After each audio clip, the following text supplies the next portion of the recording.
मुफ्ती तारिक मसूद के बयानात के लिए मुफ्ती साहब के ऑफिशियल चैनल मुफ्ती तारिक मसूद स्पीचेस को सब्सक्राइब करें। तो हमारे यहाँ जो दीनदार हजरात हैं, जो दीनदार कहलाते हैं, जिनकी वज़ाक़ता दीनदारों जैसी है, उठना बैठना, नमाज रोज़े के पाबंद हैं, जो एक ज़ाहिरी अलामतें हैं दीन की, उनमें बाज़ लोगों में वाकई कुछ ऐसी चीज़ें होती हैं जिनकी वजह से लोग उनको पागल कहते हैं और बिल्कुल सही कहते हैं। उसकी वजह ये नहीं कि इस्लाम पे चलने वाला पागल होता है, उसकी वजह ये कि वो पूरे इस्लाम को फॉलो नहीं कर रहे होते। देखो पूरा,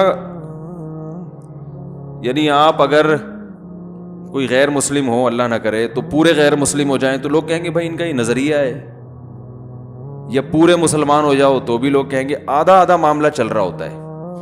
तो एक बहुत बड़ा फॉल्ट जो दीनदारों में पाया जाता है, जो तकरीबन यूं समझे कि सब में ही नजर आता है, बहुत कम लोग उससे बचे हुए हैं,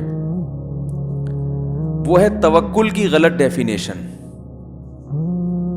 तवक्कुल की गलत डेफिनेशन इस चीज में तकरीबन सब हैं। नंबर 2, मुआमलात में गड़बड़। दीन को सिर्फ इबादत तक महदूद कर दिया है, इबादत तक। मुआमलात में क्या मामला है?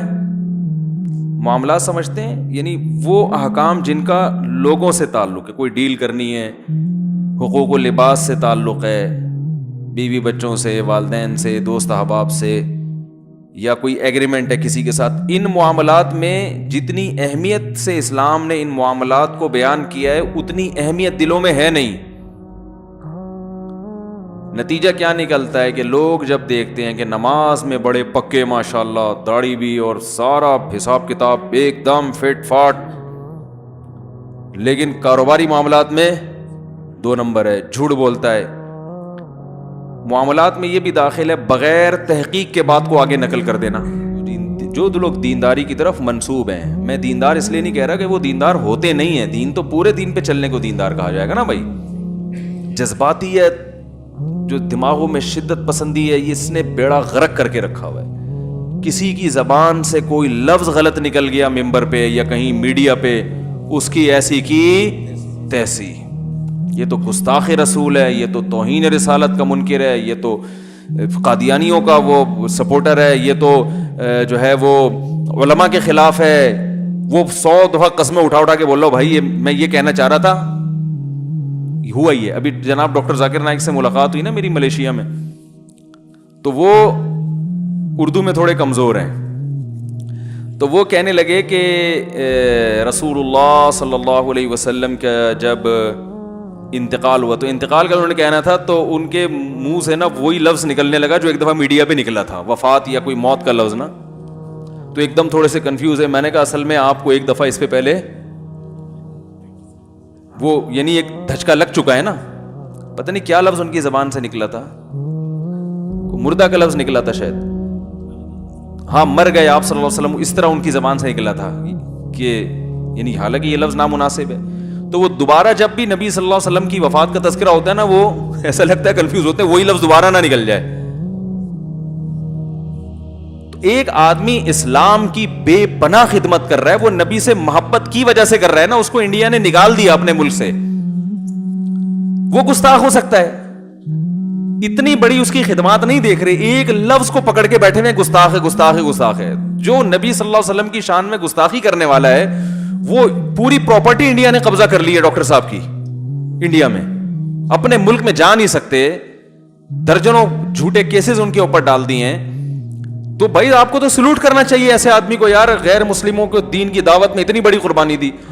वो सारी मेहनतें एक तरफ और लफ्ज़े मरना वो जो जानकर भी नहीं निकाला, और उर्दू में भी थोड़े से कमजोर है, वैसे ऐसे कमजोर नहीं है, लेकिन ये कि वो बॉम्बे की उर्दू है ना थोड़ी सी, वो कोई बहुत हर आदमी यानी जो बॉम्बे में जो लोग फोन आते हैं ना, उनका लबो लहजा और हमारे लबो लहजे में काफी फर्क है, तो उसको पकड़ के बैठे हुए हैं। और ये ज्यादातर वही लोग करेंगे जो अपने आप को आशिक रसूल कहते हैं, जो दीन की तरफ मंसूब हैं। तो इससे जो न्यूट्रल लोग हैं ना, उनमें जो मैसेज जाता है वो मैसेज डॉक्टर जाकिर नाइक के खिलाफ नहीं जाएगा, बल्कि वो उन लोगों के खिलाफ जाएगा जो उन पे फतवे लगा रहे हैं। वो कहेंगे ये होते ही क्या है, جذباتی.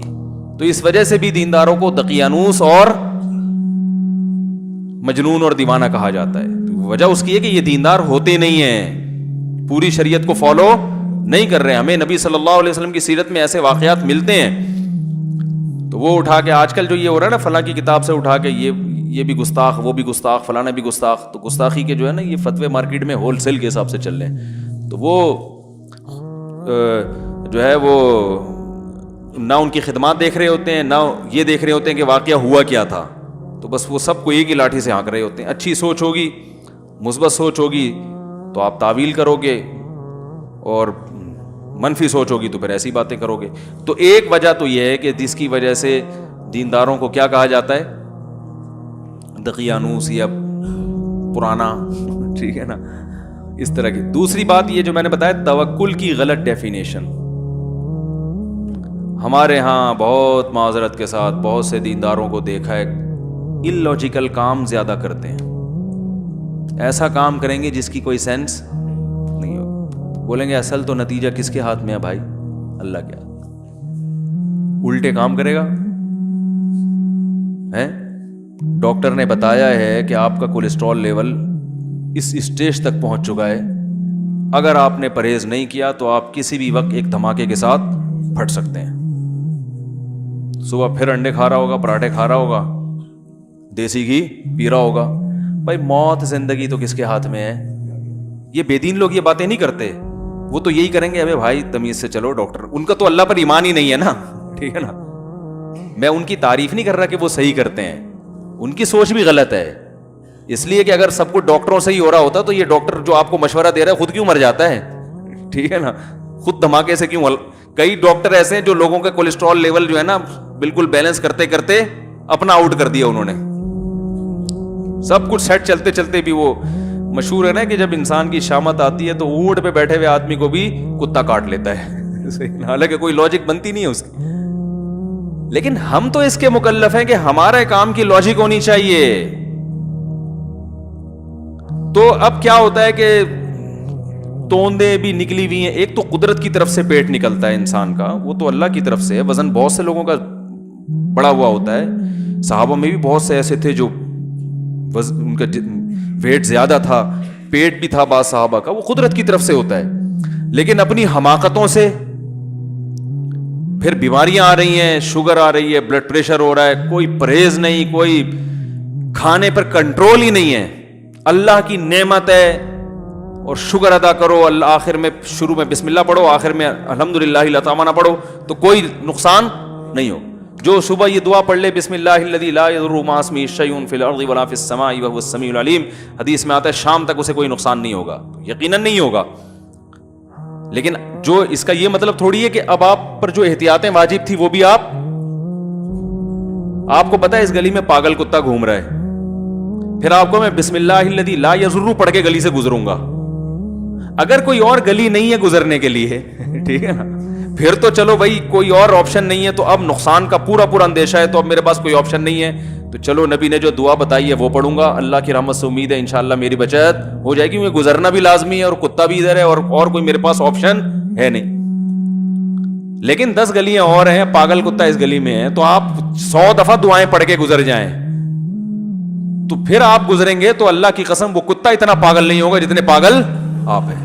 لوگوں کو چاہیے کہ آپ سے بچیں. وہ آپ نے کسی کو کاٹ لیا نا تو کوئی ٹیکا کام نہیں آئے. اس پاگل کتے نے کاٹ لیا تو اس کے ٹیکے ہیں, آپ اگر کاٹ لو گے, حقیقت بتا رہا ہوں, وہ نہیں بچے گا پھر, کیونکہ آپ اس سے بڑے پاگل ہو. اس کو تو عقل نہیں ہے نا, آپ میں تو عقل ہے.